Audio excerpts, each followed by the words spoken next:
Hi everyone, it's Michelle Griffin. I'd like to start today with a quote by William Wilberforce. "You may choose to look the other way, but you can never say again that you did not know." What is one of the fastest growing trades today? People. According to an article in National Geographic, there are more slaves today than were seized from Africa in 4 centuries of the transatlantic slave trade. The modern commerce in humans rivals illegal drug trafficking in its global reach and in the destruction of lives. The industry makes more money than Nike, Google, and Starbucks combined. In fact, the International Labor Organization estimates that forced labor and human trafficking is a $150 billion worldwide industry. So the next time we're shopping on Google for Nike sneakers with our Starbucks coffee in hand, let's give a thought to all those trafficked. There are victims from around the globe and are separated by continents, countries, and states, but they share one essential experience: loss of freedom. As the great state of New Hampshire so accurately states, "Live free or die," shouldn't we all be free?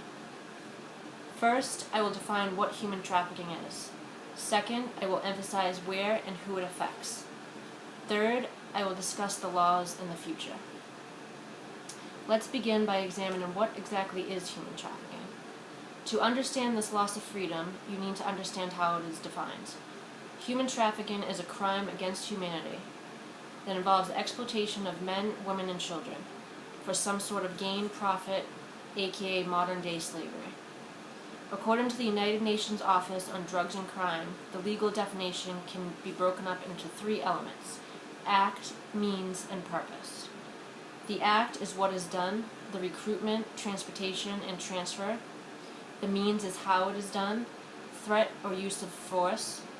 The purpose is why it is done, for the purpose of prostitution, sexual exploitation, and forced labor. In short, it is an umbrella term for modern-day slavery and includes many titles. Now that we know what human trafficking actually is, let's discuss where and who. Human trafficking exists everywhere, even in Maine. In fact, a recent headline read, "Maine hits new high in human trafficking case calls," a national center reported. There are about 30 million victims that suffer globally. They are lured by hope and false promises of employment, education, better health, or loving relationships. Victims can come from various gender, race, and socioeconomic backgrounds, and can be from the United States or foreign countries, documented and undocumented. Although victims reach all demographics, they share a common trait: vulnerability. We now know what human trafficking is. We know where and who it affects. So what do we do with this information? Let's take a look at the laws in future. The first federal law was established in the year 2000 by Congress. They passed Trafficking Victims Protection Act, TVPA. This helps address the global epidemic and puts a focus on prevention, protection, and prosecution. The key is education, spreading the truth, buying fair trade, donating time and money to organizations, contacting your government officials, and keeping vigilant about signs of trafficking. No one has the right to take another's freedoms away. I set out to inform you on human trafficking. You now know how it is defined, who and where it affects, and the laws and ways to address the horrendous crime. Modern-day slavery is real. With this info, I hope you can now understand and empathize that, again, no one has the right to take another's freedom away.